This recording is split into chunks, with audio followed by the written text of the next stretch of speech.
The mafia boss thought he'd seen every cruelty and lost every shred of his heart long ago. But one night he discovered that his quiet, struggling waitress secretly gave away half her meager paycheck to a crumbling orphanage, and it shook him to the core. The revelation chipped at the ice around his soul, and unearthed ghosts of a past he'd buried deep. Now the most feared man in the city will confront his own darkness, and rain hell on anyone who threatens the gentle light that has ignited something inside him.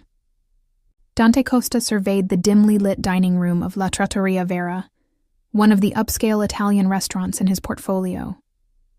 The last patrons had left half an hour ago, and now only the staff remained, wiping down tables and cashing out the register. Dante rarely involved himself in the day-to-day operations of his legitimate businesses, but tonight he found himself restless and drawn to this place for reasons he didn't fully understand. Perhaps it was the soft strains of jazz playing after closing, or the memory of a simpler time that the warm, garlicky air evoked, or perhaps it was her. His gaze tracked the petite waitress methodically stacking menus by the host stand. Sophia Miller moved with quiet efficiency, her dark brown hair slipping from its low bun in a few loose strands around her face. She wore the plain black server's uniform like armor, shoulders squared despite the obvious weariness in her eyes. Dante had noticed her before in passing. How could he not? She was polite, unobtrusive, and good at her job, never seeking attention. In fact, she actively avoided it. He'd seen her deflect a flirtatious customer with a firm but gentle refusal, and endure a rude diner's complaints without ever losing her composure. There was a strength in her silence that piqued his interest. Tonight, that interest had grown into a nagging curiosity he couldn't ignore. As owner, Dante could request a full report on any employee. He could have Nico and HR pull Sophia's file in minutes, but the urge to truly understand her went beyond what dry paperwork could provide. He wanted to know what lay behind those guarded hazel eyes and the sad little smiles she gave as she pocketed tips. That unsettled him. Dante wasn't a man who wondered about the personal lives of his staff. Yet here he was, lingering in the back of his own restaurant, watching the last waitress clean up, trying to puzzle her out. A sharp bark of laughter cut through the mellow music, drawing Dante's attention to the kitchen doorway. Marco, the restaurant manager, had emerged, shaking his head as he counted cash from the register receipts. Dante stayed still in the shadows by a column, unseen for the moment. He observed as Sophia stiffened, her back still turned to the manager. She finished aligning the menus before replying evenly, "I counted everything twice. It should be all there." "Should be, but isn't," Marco snapped, waving a stack of bills. "We're missing about $20 from the register. Third time this month, Sophia." Dante narrowed his eyes. "Missing money?" His establishments had strict rules. Theft by employees was not tolerated. A flicker of disappointment twisted in his gut. Was he wrong about her? Sophia turned, wiping her hands nervously on her apron. Her face was calm but a shade paler. "I'm not sure why it's short. I can double-check the receipts." "Already did," Marco interrupted, stepping closer. He was a stout man in his 40s with graying temples, and he took pride in running a tight ship. "You had register duty before close, didn't you?" Sophia nodded, swallowing. "Yes, but I didn't take any money. I balanced it like I always do."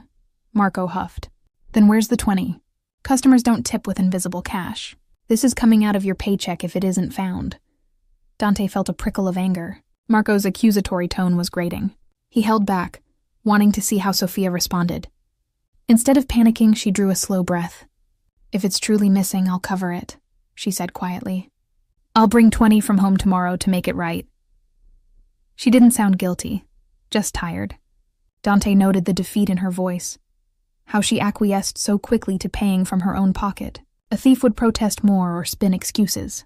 Sophia did neither. Marco frowned, clearly thrown off by her calm capitulation. "Damn right you will," he muttered, shoving the cash into an envelope.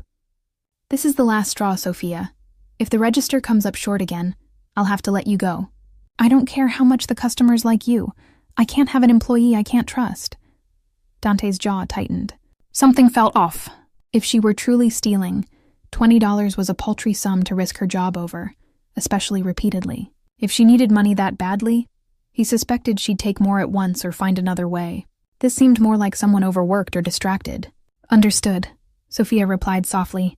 There was a tremble in her tone that only someone listening closely might catch. "May I finish my side work now?" Marco waved a dismissive hand.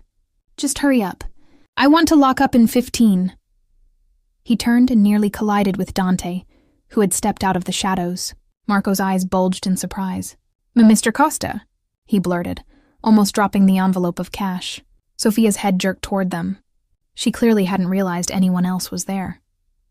Her hazel eyes went wide as she took in Dante's presence, tall, broad-shouldered, clad in a tailored charcoal suit that did nothing to soften the aura of menace around him.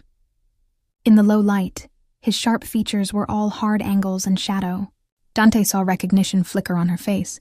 She knew he was someone important, even if she might not know the full extent of who he truly was. "Sir, I didn't know you were here," Marco stammered, straightening. "I was just handling a discrepancy." "I gathered," Dante said coolly. His dark eyes shifted from the manager to Sophia, who stood a few steps away, hands clenched around a cleaning rag. There was a flash of something like fear in her expression as she met Dante's gaze.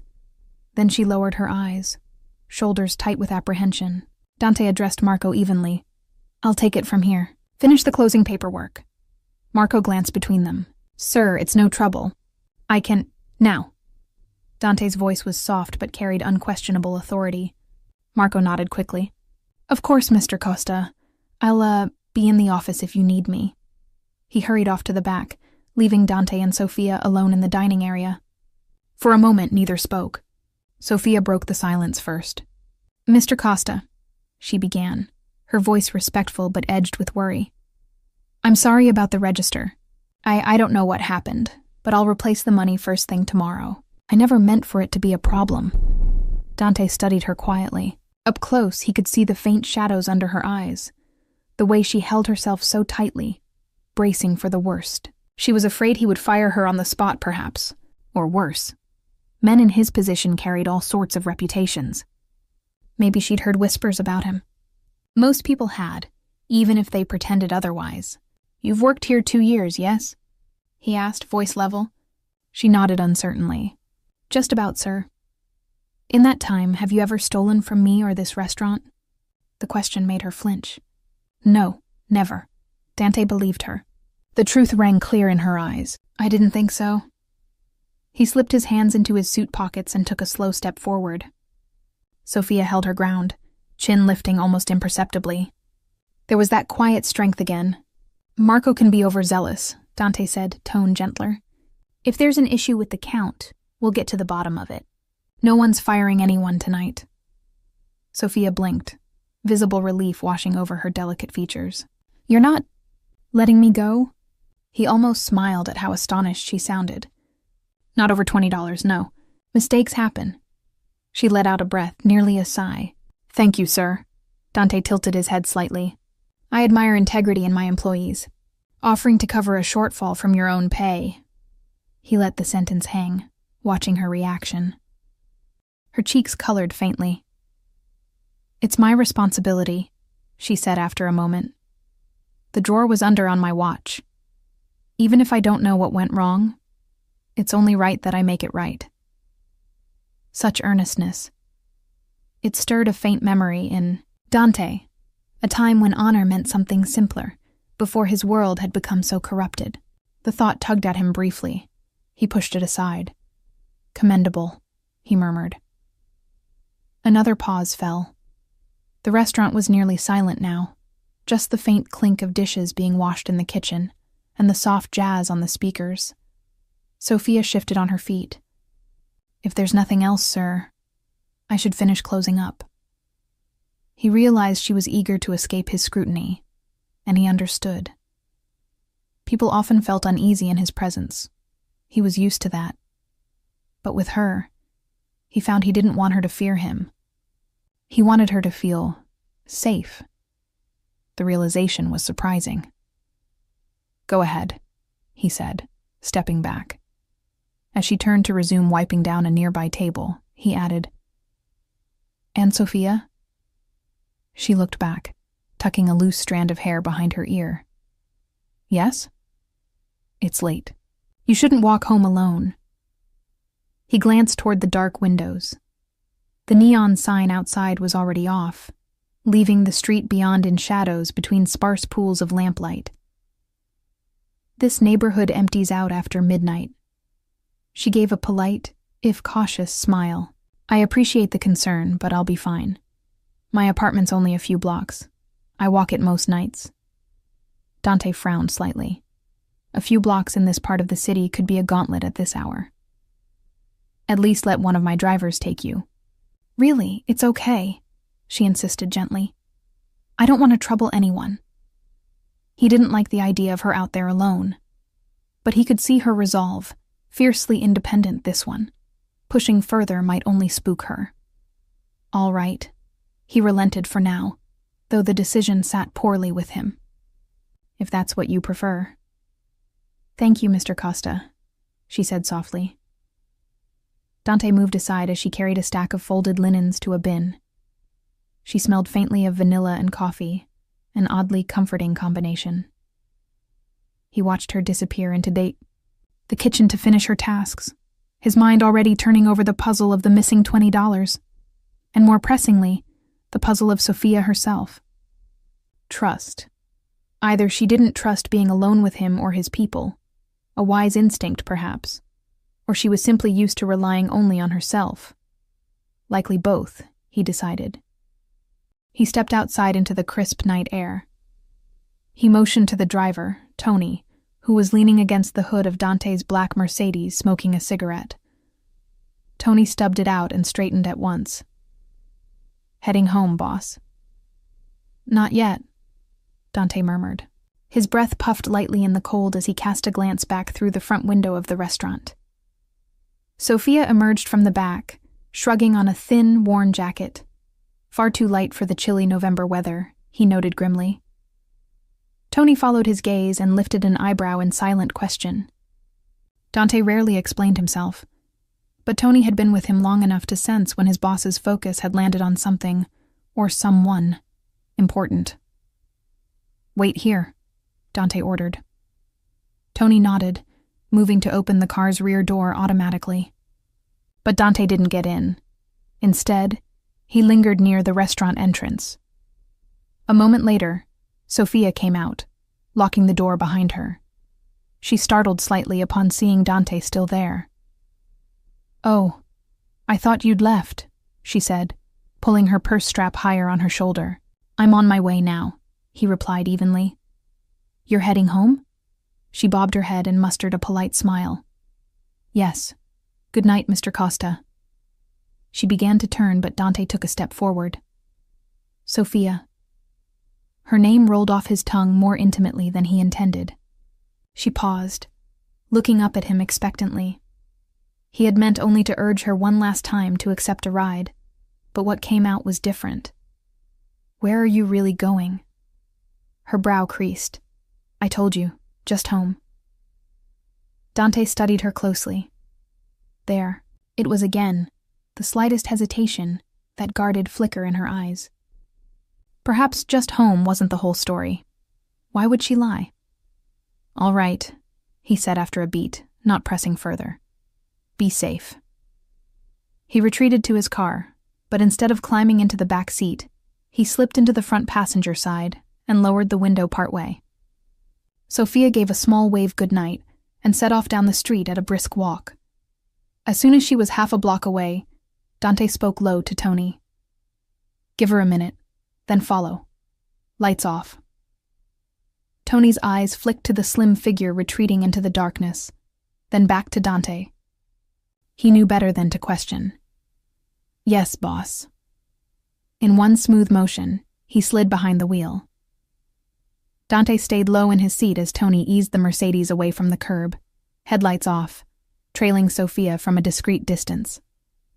Dante kept his eyes on her silhouette ahead. He told himself this was merely to make sure she got home safely. But he knew it was more. Something about Sophia Miller didn't add up, and he meant to find out what it was. She walked quickly, arms crossed against the chill. The street lights illuminated her path in pools of pale amber as she moved through mostly empty streets. Dante's phone vibrated with a text, likely one of his men reporting on some routine matter, but he ignored it. his attention riveted on Sophia. After a few blocks, she didn't turn toward the residential area where many of his employees lived. Instead, she continued straight toward a rougher part of town. Boarded-up storefronts and graffiti-tagged walls marked the transition. Dante leaned forward, concern sparking. What business would she have here at this hour? The orphanage. The thought struck him suddenly. He vaguely recalled hearing her mention something about an orphanage once, perhaps in passing to a coworker. The words surfaced from his memory like a riddle piece locking into place. Sophia turned down a side street where only one flickering lamp provided scant light. Tony hung back skillfully, the car's engine a mere purr in the silence. Up ahead, Dante saw Sophia pause under the lamplight and glance around, as if checking for tails. She rubbed her hands together, then pressed on. Dante felt a pang of, worry? The scene was too familiar, a lone figure vulnerable in the night. He pushed away the unpleasant churn of emotion and tapped the partition separating him from Tony. That's close enough. I'll go on foot, he said. Tony met his gaze in the rear view, concerned. Boss, you sure you don't want backup? Dante popped open the glove compartment and retrieved a handgun, sliding it beneath his coat at the waistband. I'm sure. Keep the engine running. Tony nodded tightly. Dante exited the car with practiced stealth, closing the door softly. The November night air bit through his suit jacket as he moved swiftly along the sidewalk, keeping to the shadows. Up ahead, Sophia approached a chain-link fence that encircled a dark, empty lot. She stopped at a padlocked gate. By the weak glow of a nearby street lamp, Dante watched her slip through a narrow gap where the chain left enough slack, a gap clearly well used. Beyond the fence loomed a hulking, decrepit building. A faded sign by the gate read St. Catherine's Home for Children. The orphanage. Dante's chest tightened in realization. What was she doing here at nearly 1 a.m.? Staying several paces behind, he followed her through the gate, careful not to let the chain rattle. Sophia hurried up a cracked walkway toward the orphanage's side door. The structure itself was haunting in the dark. Once red brick, now blackened with grime and webbed with creeping ivy. Several windows were boarded up, and the yard was overgrown with weeds. Sophia produced a key and unlocked the side door, slipping inside. Dante approached silently, positioning himself by a broken window to peer in. His heartbeat drummed in his ears as he crouched low. Inside, a single dim light was on in what looked like a small office or foyer. He saw Sophia standing with an older woman, a stooped, silver-haired lady in a threadbare cardigan. The woman's face was creased with worry and relief. Sophia pressed a slim envelope into the woman's weathered hands. It's half my pay for this week, he heard her say softly through the cracked window. I know it's not much, but it should cover the heating bill. Dante's breath caught. Half her pay? He edged closer, straining to hear. The older woman opened the envelope and gasped, eyes welling. Sophia, child, this is too much. You barely make enough to get by yourself. Sophia shook her head firmly. The kids need heat more than I need anything else. I can get by. I always do. The woman, Sister Margaret, Dante guessed, pressed a hand to her mouth, overcome. Bless you, dear. Without you, I don't know how we'd keep the lights on. She reached out and pulled Sophia into a gentle hug. We won't forget this. Sophia returned the embrace, closing her eyes. This place is the only home I had. I won't forget it either. Dante felt something twist sharply in his chest. He suddenly understood. Sophia had grown up here, an orphan. And now, despite barely scraping by herself, she was sacrificing what little she earned to keep this dying orphanage alive. The realization hit him like a punch. Margaret drew back, patting Sophia's cheek with a trembling smile. You're a good girl. The world hasn't been kind to you, yet here you are, giving when you have so little yourself. Sophia offered a tiny, self-conscious shrug. I have enough. They deserve whatever I can give. Just then, a small child wandered out from a dormitory hallway, rubbing her eyes. Sophia immediately knelt and gathered the girl, perhaps 6 years old with sleep-mussed hair and clutching a threadbare teddy bear, into her arms. She soothed the little one with gentle words and a promise she'd be back soon. The child calmed, sleepy and reassured, and Sophia pressed a loving kiss to her hair before sending her back to bed. Watching Sophia's quiet grace with the child shook Dante to his core. He felt like a trespasser on something sacred. Her world was built on kindness and sacrifice, so starkly different from his own of fear and violence. Swallowing hard, Dante eased back into the darkness outside. When Sophia finally stepped out of the orphanage and into the cold night, he remained hidden, determined to silently watch over her on the way home. No sooner had she started down the street than 3 figures slunk out of a shadowy doorway ahead of her. Dante's eyes narrowed. Predators. A lethal focus swept over him as adrenaline pumped through his veins, honed by years of dealing with threats. One of the young men stepped into Sophia's path, forcing her to stop short. 2 others fanned out, smirking under the weak streetlights. She clutched her purse tightly to her side. Well, what do we have here?" drawled the leader, a lanky guy with a shaved head and a snake tattoo coiling up his neck.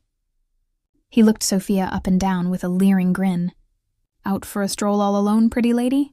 "It's late," Sophia said, voice low but steady. "I don't want any trouble.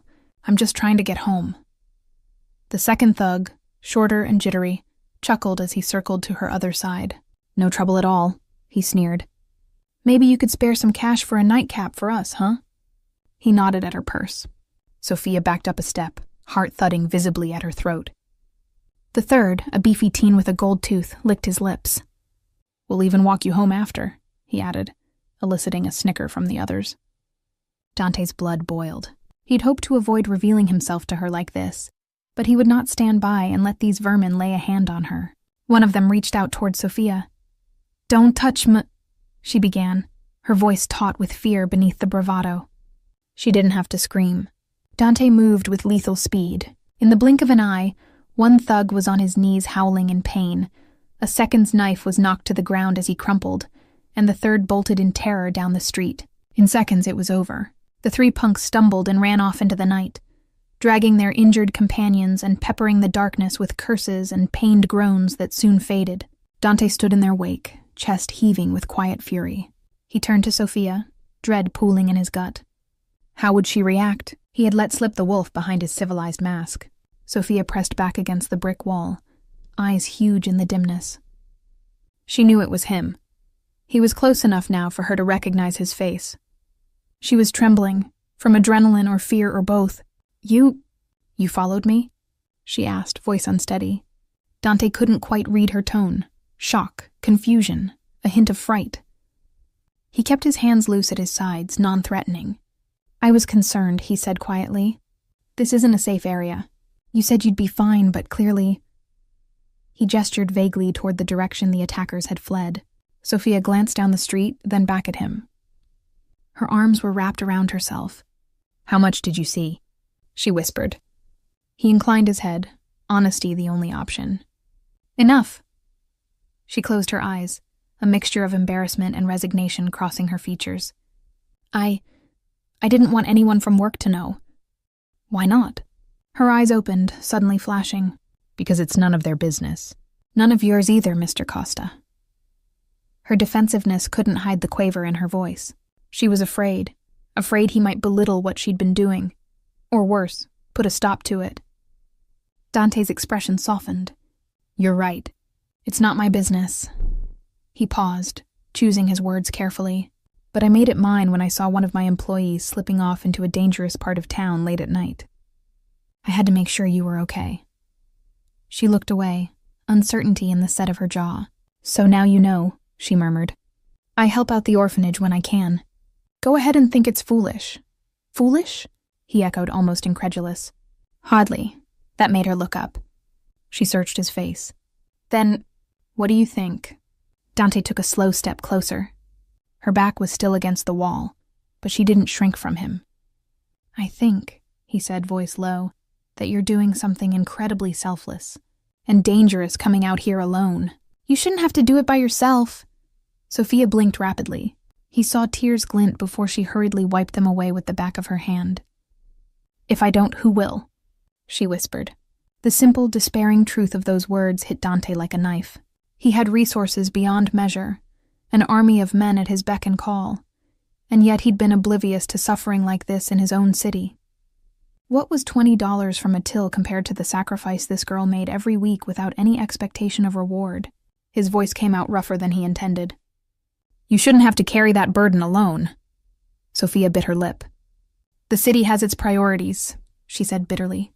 If an orphanage of a dozen kids has to close, nobody in charge blinks twice. Dante's hands curled into fists at his sides, not in anger at her, but at the nameless faces of city officials and developers who would casually toss aside these children. He took a steadying breath. Not on my watch, he found himself saying. She frowned slightly. What do you mean?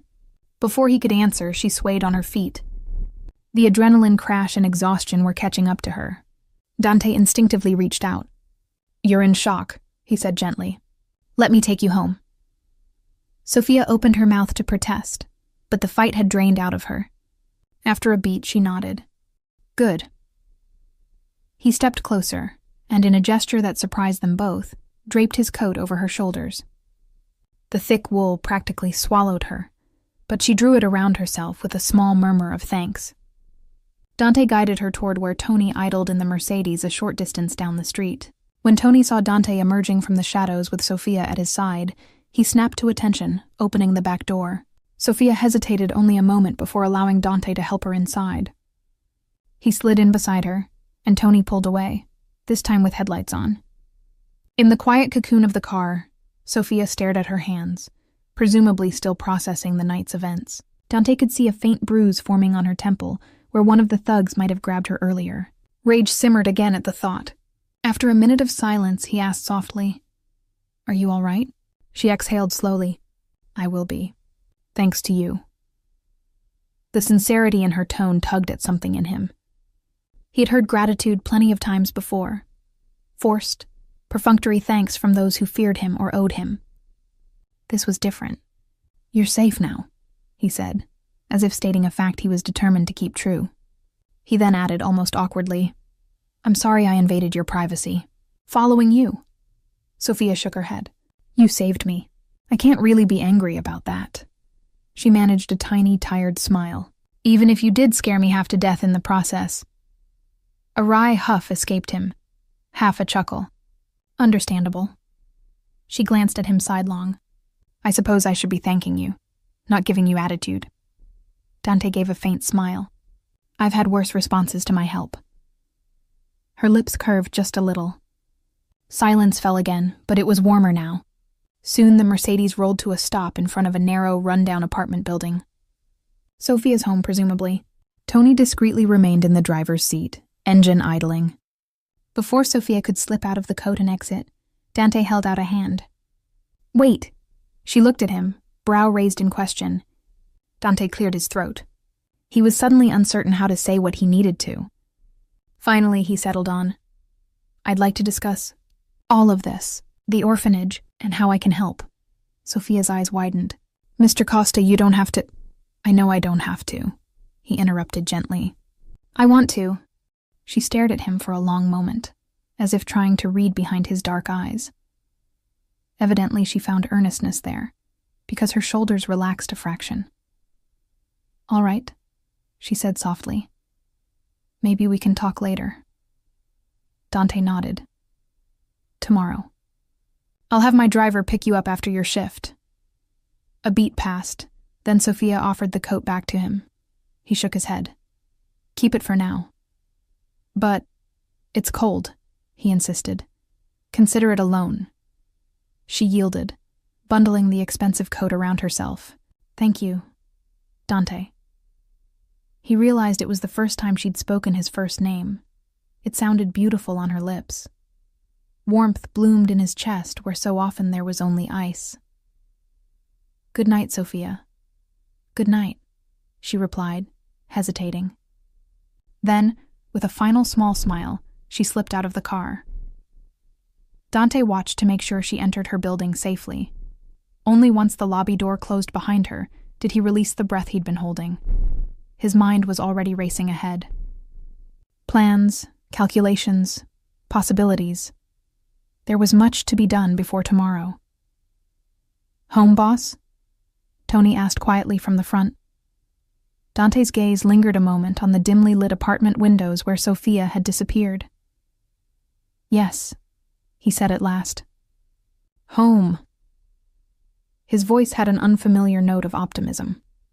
As the car pulled away, Dante allowed himself a rare smile in the darkness. Tonight had shaken him deeply, but strangely he no longer felt adrift. He felt purpose. Within a week, the orphanage's prayers were answered. Through a maze of shell companies, Dante anonymously cleared St. Catherine's debts and paid for urgent repairs. Sophia was overjoyed when Sister Margaret tearfully informed her that a miracle donation had come through. Dante quietly savored the sight of Sophia's bright smile the afternoon she got the news. She must have suspected who the secret benefactor was, because after her shift, she approached him, eyes shining with gratitude that rendered him momentarily speechless. "You," she said in a breath, stopping beside the corner booth where he sat. There were no adequate words, just that single syllable laden with wonder and thanks. Dante gave a small shrug, trying for nonchalance. "It seems the restaurant's charitable foundation needed an end-of-year write-off," he murmured, not quite meeting her eye. Sophia's answering laugh was shaky. She slid into the seat across from him. "I don't know how to thank you," she said, voice trembling. "You don't have to." But she reached across the table and covered his hand with hers. The contact sent a current of warmth up his arm. Sophia's touch was light, almost unsure, but when he turned his palm to clasp her smaller hand, she squeezed firmly. Tears clung to her lashes. "Thank you," she said again with feeling. Dante swallowed past an unexpected tightness in his throat. "I'm just glad the kids will be all right." For a moment they sat like that, hands joined, a universe of understanding passing between them. Dante realized he wanted to pull her closer, to feel more of that warmth she radiated. It took considerable willpower to gently release her hand as a few customers wandered in for the early dinner hour. Sophia stepped back from the booth, but not before giving him one last radiant look, the kind of smile that made Dante believe, for the first time in ages, that he might be doing something genuinely good. He knew then that he was irrevocably invested in her cause. In her. That night, a gnawing worry sent Dante driving toward Sophia's apartment with Tony at the wheel. His gut told him something was wrong. As they sped through the city streets, Dante's phone rang, the caller ID blocked. He answered with a terse, "Yes." "Costa. Good evening," drawled a voice Dante recognized at once as Salvatore Esposito. Dante's blood went cold. "Esposito," he replied in a deadly quiet tone. "Bold of you to call me." "Well," said the rival mob boss in a faux friendly lilt. "I figured we should chat, given the circumstances." Dante's free hand curled into a fist on his knee. He signaled Tony silently. The driver understood, pushing the car faster through traffic. "What circumstances?" Dante asked, though he suspected he already knew. "It seems you've been poking your nose into my business ventures."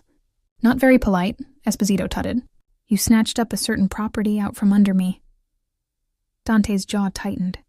"So, it was about the orphanage land. If you have a problem with me, Sal, you know where to find me. We can settle this between ourselves." A low chuckle crackled through the phone. "Oh, we will. But it so happens I already found something, or rather someone, important to you." A chill shot through Dante. His worst fear solidified with each of Esposito's smug words. Esposito continued, casual as if discussing the weather. "Sweet little thing, isn't she? That waitress of yours who likes to play savior at the orphanage. Don't worry, she's alive. For now." Dante's vision flashed red. "If you've hurt her," he growled. "Temper, temper," Esposito chided, clearly relishing Dante's slip. "The girl's my guest at the moment. Whether she remains unharmed is entirely up to you."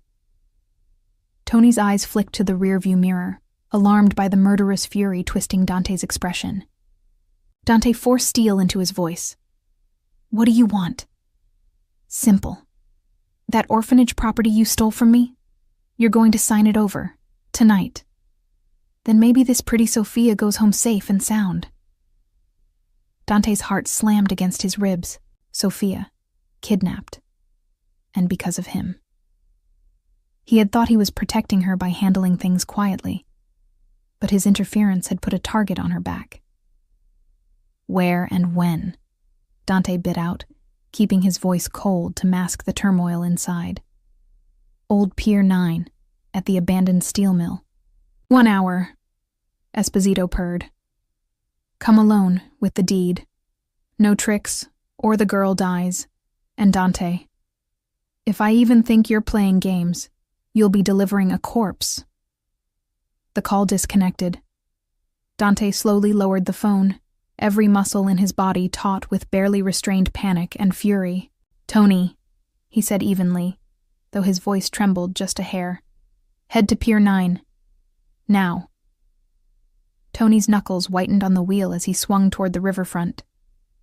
Boss, maybe we should call Nico and the crew. They'll be nearby, Dante interjected, yanking open the car's safe box to retrieve extra magazines and a Kevlar vest. But out of sight. I'm going in alone first. Tony grimaced but nodded. He knew Dante would risk anything for this woman now.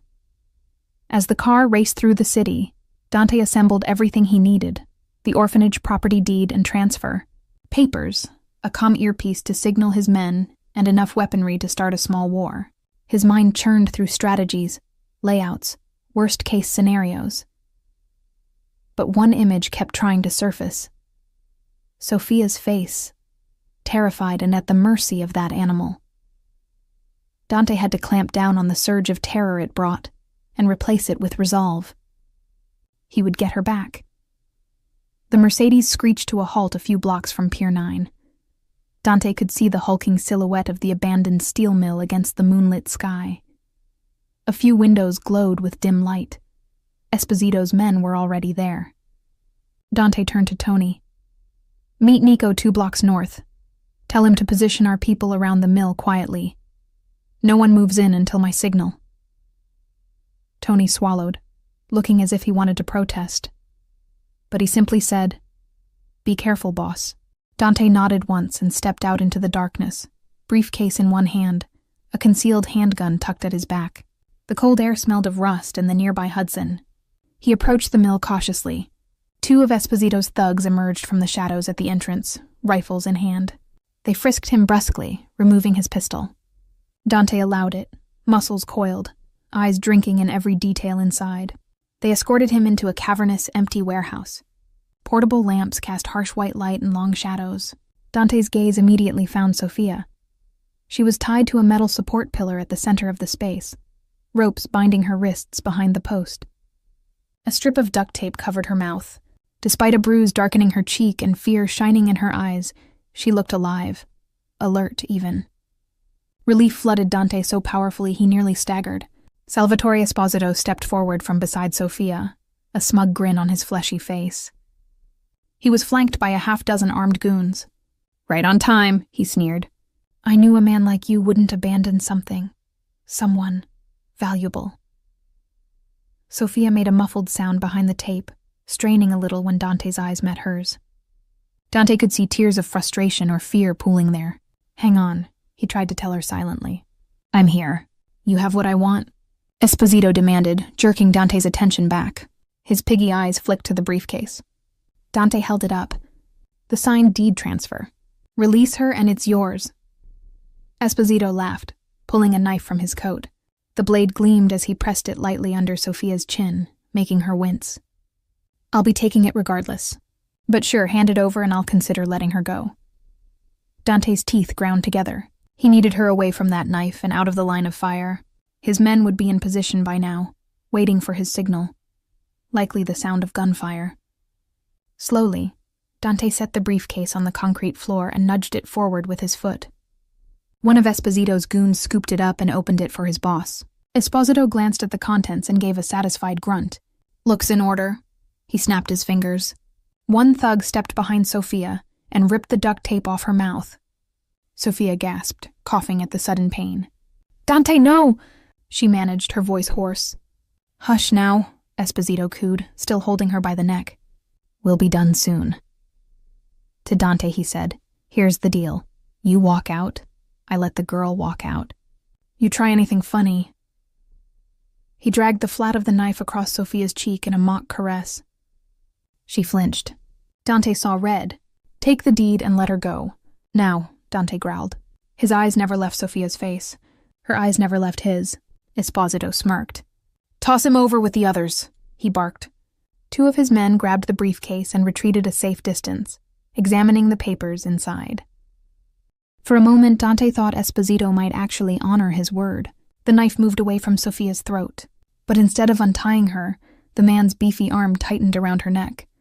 Dante caught a flicker of malice in Esposito's grin. You know, Esposito mused, I did a little digging on dear Sofia here. Tragic story. He pressed his cheek next to hers. Sofia turned her face away, trembling with anger and revulsion. Did you ever tell him what happened to Mommy and Daddy, sweetheart? Dante's muscles went rigid. What the hell was he doing? Esposito went on, taunting. No? Let me enlighten you, Costa. Many years ago, a stubborn fellow, her father, refused to pay respect to the family running his neighborhood. We had to send a message. He tutted as if regretful. The fire that took her parents wasn't an accident after all. A muffled sob tore from Sofia's throat. Dante's heart all but stopped. Fire. He recalled her telling him her parents died violently. His stomach churned with rage and grief as realization dawned. Esposito was the one responsible. Sofia's shock turned to fury in an instant. With a wild cry, she drove her elbow back into Esposito's ribs with all her might. The bigger man grunted, loosening his grip. Dante seized that moment. He lunged forward like a bolt of lightning. In one fluid motion, he locked an iron grip around Esposito's knife arm before the man could react. The blade sliced a shallow line across Dante's forearm as he wrenched the arm aside. With a snarl, Dante slammed the rival boss backward. Now! Dante bellowed, voice echoing. Gunshots burst from the high windows and doorways as Nico and Dante's crew opened fire with deadly precision. Chaos erupted, muzzle flashes lighting up the cavern, bullets sparking off metal beams. Esposito's men scrambled for cover, shouting in panic as they were cut down one by one. Dante focused only on Sofia. He knocked aside Esposito's swiping knife and landed a punishing elbow to the man's face. Cartilage cracked. Esposito howled, blood spurting from his nose. Dante then spun and delivered a vicious kick to the thug fumbling with Sofia's ropes. The man crumpled unconscious. Nico's team swarmed in, rifles sweeping. Boss, we're clear! Nico shouted over the ringing silence as the last echo of gunfire died. Esposito's men lay groaning or inert on the ground. Dante didn't even acknowledge Nico yet. He rushed to Sofia. Her wrists were still bound behind the pillar. It's okay, he murmured, almost babbling as he pulled a pocket knife and sawed at the ropes. You're safe now. I'm here. As soon as the cords gave way, Sofia hurled herself into Dante's arms with a broken sob. Relief and anguish poured out of her in equal measure. Dante crushed her to his chest, one hand cradling the back of her head. I've got you, he whispered, voice thick. I've got you. For a moment, it was as if they were alone in that warehouse. Sofia burrowed against him, her fingers clutching his shirt. Dante closed his eyes, silently thanking any power that be that she was alive and relatively unharmed. A low groan snapped Dante back.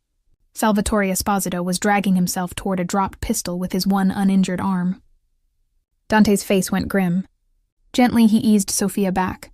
Stay here, he said, then strode toward his enemy. Esposito rolled onto his back, gun now shaking in his bloody hands. He fired, a single deafening shot. Dante felt the burn of a graze across his upper arm, but he didn't slow. Before Esposito could fire again, Dante kicked the weapon from his hand. You took her family from her, Dante growled, looming over the wounded man. Esposito bared his red-stained teeth in a defiant grin. It was just business, he rasped. Dante's vision tunneled. All he could see was Sofia at age 8, left orphaned and alone by this piece of filth. His own childhood scars, her pain, it all fused into a righteous fury. And this, Dante hissed, snatching up the fallen pistol, is justice. The single gunshot Dante fired was deafening in the quiet.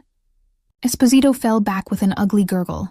The light in his eyes snuffed out almost instantly. Silence reclaimed the warehouse, broken only by Sofia's soft sob and Nico barking for someone to call an ambulance for the injured, though still alive anyway. Dante let the gun slip from his fingers. It clattered to the cement. He turned at once and saw Sofia watching him, her expression a mix of shock, grief, and overwhelming relief.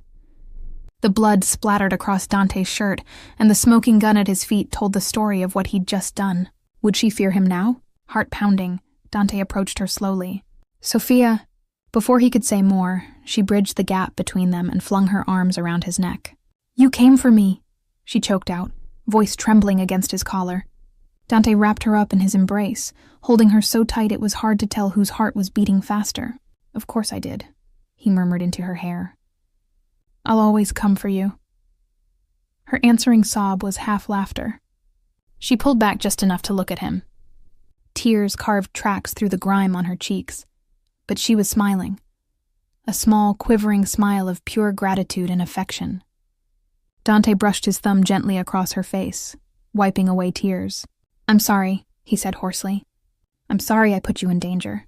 This was all because of me." Sophia covered his hand with hers on her cheek. "No," she said, fierce despite the tears. "It was because of men like him."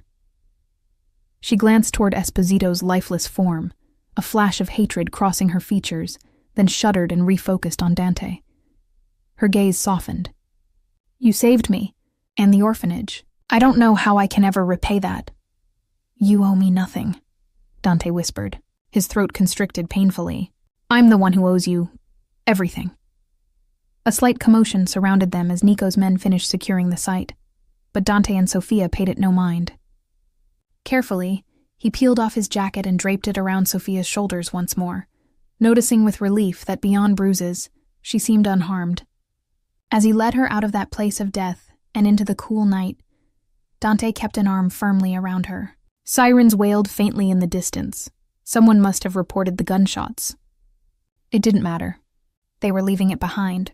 "Where do you want to go?" he asked Sophia softly once they reached the car. "Home? The hospital?" Sophia's fingers dug into his shirt, as if terrified he might let go. "With you," she whispered.